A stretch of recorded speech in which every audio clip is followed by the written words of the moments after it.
Hello everyone, welcome to the Prarambh SSC. Today I am going to tell you about the Constitution of the India. So,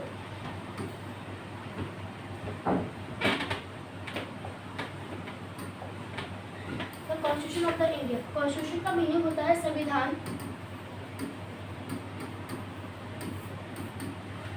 ये एक rule book होती है. इसका definition देख लेते हैं. The Constitution is the highest law of the country. जो Constitution है वो सबसे बड़ा लॉ है कंट्री का. It tells us how the government works, what are the rights of citizens, and what duties everyone has.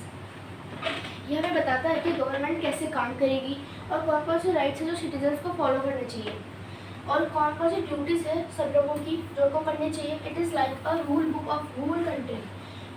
ये ऐसा लगता है कि ये रूल बुक है पूरी कंट्री का. सेकेंड देख लेते हैं.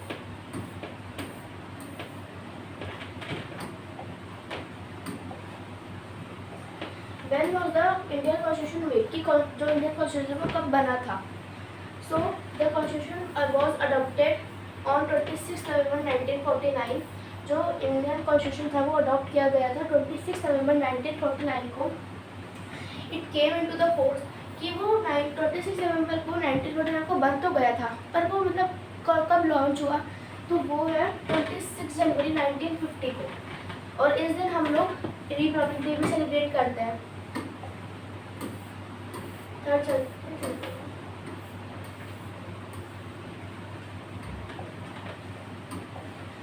और who made the constitution made? Who made the constitution?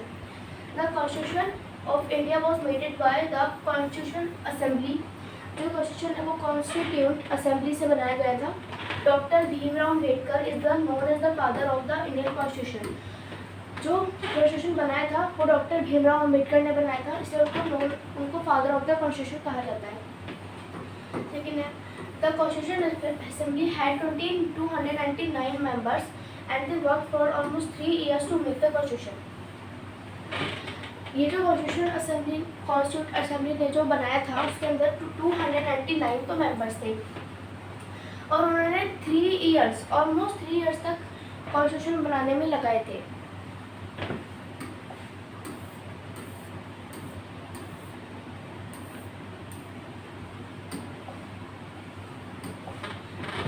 Third हमारे पास आ जाता है features of the Indian constitution. जो कौन कौन से फीचर है इंडियन कॉन्स्टिट्यूशन के तो 3 फीचर्स है हमारे पास. पहला है written constitution. It is the one of the longest written constitution in the world. ये हमने फर्स्ट वन में पढ़ा था कि एक बहुत ही हाईएस्ट है कॉन्स्टिट्यूशन है वर्ल्ड का और ये सबसे लॉन्गेस्ट भी है. सेकेंड हमारे पास आ जाता है federal structure. India has both central and state governments और इंडिया के पास सेंट्रल और गवर्नमेंट दोनों ही गवर्नमेंट है. Parliament system. The real power of lies with elected leaders not the president. और जो रियल पावर होती है वो इलेक्टेड लीडर्स के पास होती है प्रेसिडेंट के पास नहीं होती है.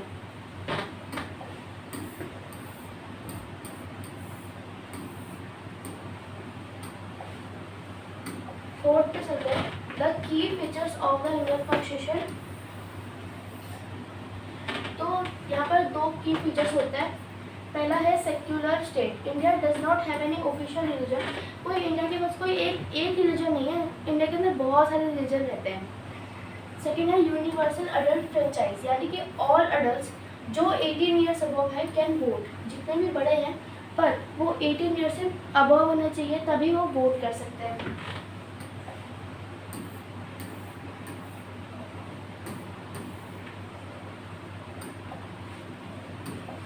और कॉन्स्टिट्यूशन के कुछ फंडामेंटल राइट्स भी हैं.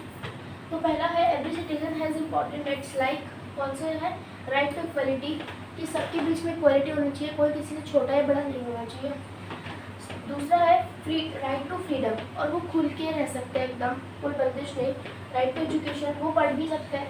राइट टू रिलीजन उनके कोई भी रिलीजन हो सकता है.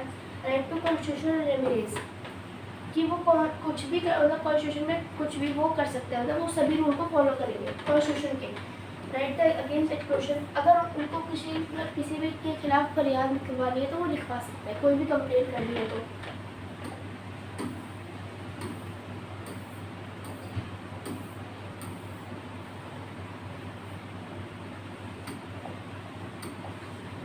हमारे पास फिफ्थ आ जाता है पार्ट्स एंड आर्टिकल्स।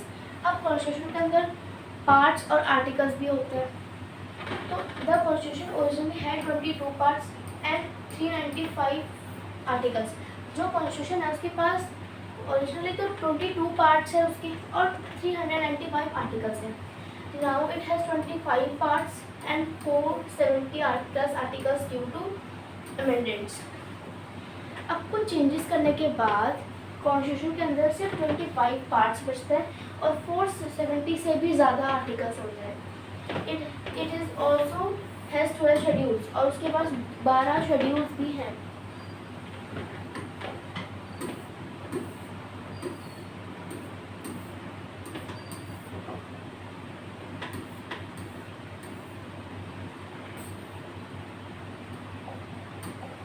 अब अमेंडमेंट्स का मीनिंग होता है चेंजेस।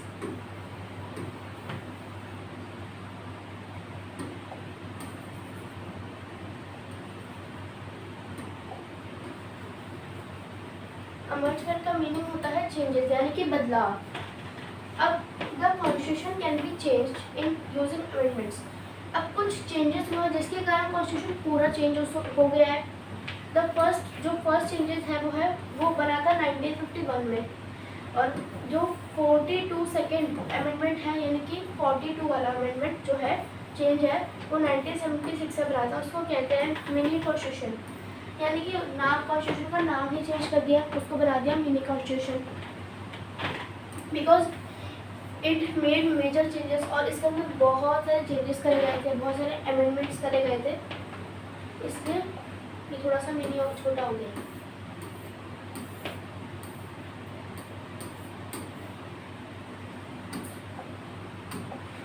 अब है कुछ important terms.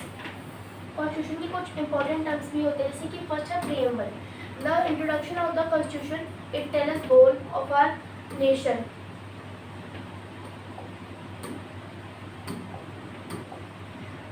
The introduction of the constitution it tells us the goals of our nation, justice, liberty, equality and fraternity। जो प्रियम्बल है वो हमें बताता है, ये दर्शाता है कि जो इंट्रोडक्शन है कॉन्स्टिट्यूशन का वो एक गोल है कि सब लोग इंडिया के अंदर एकदम इक्वल तरीके से रहे, कोई मतलब लड़ाई झगड़ा ना हो, कोई ऊंच नीच ना हो, इस तरीके से। फिर आता है second democratic. People choose there leaders through the election. फिर ये पार्टी बनाई कि जो पीपल है वो अपने नेता या फिर इलेक्शन जो भी नेता है लीडर्स है वो इलेक्शन के द्वारा चुने जाएंगे। Republic. The head of the state president is elected not a king. और जो प्रेसिडेंट है वो किंग तो नहीं है, वो लोगों से इलेक्ट करा गया है तो वो किंग नहीं है, वो हेड है पर वो किंग तो नहीं है।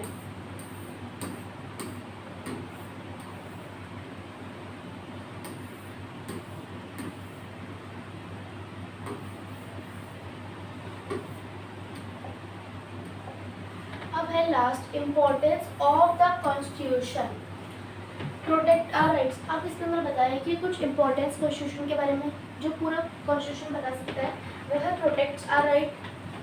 हमें हमारे राइट्स को उनको मतलब मानना चाहिए, अनदेखा नहीं करना चाहिए। Promote justice and equality. और ये दर्शाता है कि इक्वालिटी होनी चाहिए और सभी को जस्टिस मिलना चाहिए। Maintenance law and order. और जो लॉज है वो ऑर्डर है वो अच्छे द्वारा मतलब लाइन वाइज ही माने जाएंगे, अच्छे से माने जाएंगे। Unique rights people with different religious languages and culture. और जो अलग अलग उसके लोग हैं रिलीजन के, कास्ट के, उनके अलग लैंग्वेज है, वो भी ऐसे नहीं कि ये अलग है तो ये भी अलग रहेगा, मिलेंगे नहीं, दोस्त नहीं बन सकते, नहीं ये बन सकते हैं। सेकेंड है गाइड्स ऑफ द गवर्नमेंट। और जो मतलब गवर्नमेंट है उनको गवर्नमेंट की सबको बात माननी चाहिए। जो वो गाइड यानी कि वो हमें दर्शाते हैं, उनकी रास्ता दिखाते हैं, उसको उनको चलना चाहिए। सो यही था द